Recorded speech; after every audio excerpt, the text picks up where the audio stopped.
Hey, what's up guys? Michael here, Shot City Yacker. Appreciate you for joining me on this quick tip tutorial video. You know, we get asked a lot, hey, how do you tie your fly leads? What's the proper length? And in general, most folks will tell you that it should be 3 times the length of your dodger.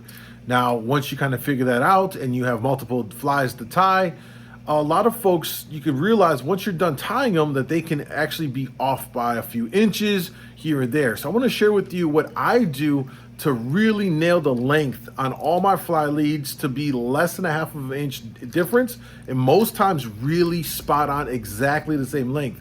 Now, what's important here is whatever length you choose, every fly should be really the same as that one. So even if you don't use the 3 times rule on your dodgers, if it's 2.5, if it's 2, if it's longer than that, whatever you like to do, as long as the rest of your flies are all matching in that same length, I think that is more important, more than anything, because you want the consistent action on the dodger to that fly, and all your flies act the same way. So when you're trolling, you know that your flies are acting the same across all your rods, your lines, your dodgers. That consistency is what's going to help catch you a lot more fish. So let me show you how I do this very simple trick. Let's take a look. Okay, the first thing you're gonna do is tie your first fly to your dodger. So you're gonna use the 3 times technique, whatever it is. You're gonna go ahead and tie it up, and we're gonna use this as a template. We're gonna stretch it out right here. It's gonna crinkle up a little bit because this is a fresh fly, but we see where it's at. All right, so now we got our new fly that we wanna tie. We're gonna grab the back of the one that we already tied, put them together. We're gonna stretch the lines out, and we're gonna see exactly where the new leader line meets with the loop of the one we just tied. We're gonna use our fingers to pinch that area, and that's gonna be our point where we're gonna create our loop knot. Once you've tied your little loop knot, don't cinch it down just yet. We're gonna double check our work here to confirm that it's the right length.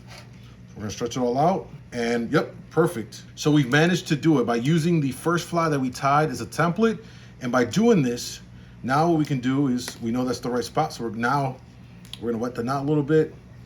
We're gonna cinch it down, and we're gonna secure this spot. And this is the right spot for this knot. So we'll pull it down.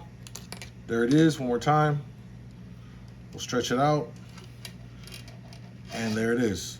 Both of them meet right exactly where it needs to be at the back of the dodger. So as you just saw, this is very easy to do. Just tie that first one as your master template leader length fly, and then tie all the other ones against this one for that consistency in your flies. And I'm telling you, this is gonna have a profound impact out on your fishing, because all your dodger flies and your flasher flies are all gonna have the same length, which means those flies are gonna be acting the exact same way in the water. And it's because of that consistency, the repeatability, as we all know, leads to catching more fish out on the water, okay? Now, if you need any of the gear, and I'm talking about stubby dodgers, flies, flashers, everything else, you can see it all behind me. Make sure you stop by Lake Michigan Angler, talk to Rob, and get you hooked up with everything you need to get on the water and catch more salmon and trout.